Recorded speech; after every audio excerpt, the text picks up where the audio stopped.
Hello दोस्तों, कैसे आप सब लोग। मैं लेके आई हूँ मोटिवेशन कहानी शार्क और 4 मछलियों की। एक जीव विज्ञानी ने अपनी शोध के दौरान एक बड़े से टैंक में पानी भरा और उसमें शार्क मछली को डाला गया। कुछ देर बाद उसमें 4 मछलियों को भी डाला गया।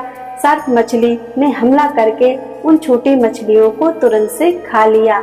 फिर उसमें 4 मछलियां फिर से डाली गई, उनको भी हमला करके शार्क मछली ने खा लिया। फिर समुद्री जीव विज्ञानी ने एक मजबूत कांच का पारदर्शी टुकड़ा लिया और टैंक के बीचों बीच डाला गया।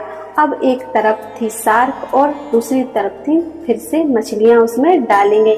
अब शार्क मछलियों को देख सकती थी, लेकिन वो बार बार हमला कर रही थी, पर वो मछलियों तक नहीं पहुंच पा रही थी क्योंकि बीच में पारदर्शी मजबूत कांच का टुकड़ा लगा दिया गया था। लेकिन वो बार बार हमला कर रही थी। अब वो मछलियों को बस देख सकती थी।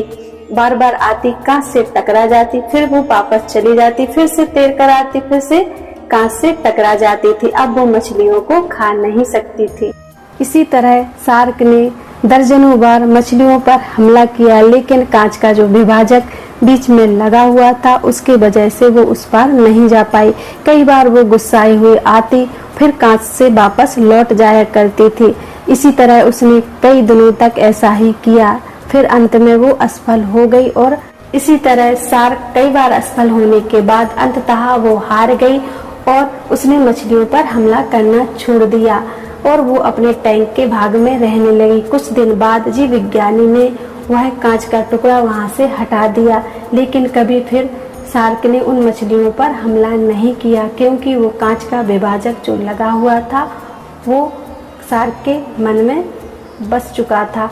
वह सोच चुकी थी कि उस पार जाना मुश्किल है और मैं उस पार कभी नहीं पहुंच सकती हूँ।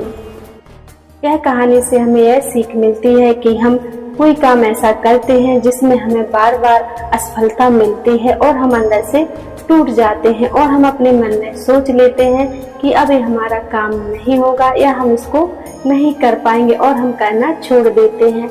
लेकिन परिस्थितियां बदलती रहती हैं, हमें पूरी मेहनत और लगन से फिर से प्रयास करना चाहिए। क्या पता कब क्या हो जाए। यही कहानी की ये सीख थी। अगर आपको कहानी अच्छी लगी हो तो जरूर बताइएगा। धन्यवाद।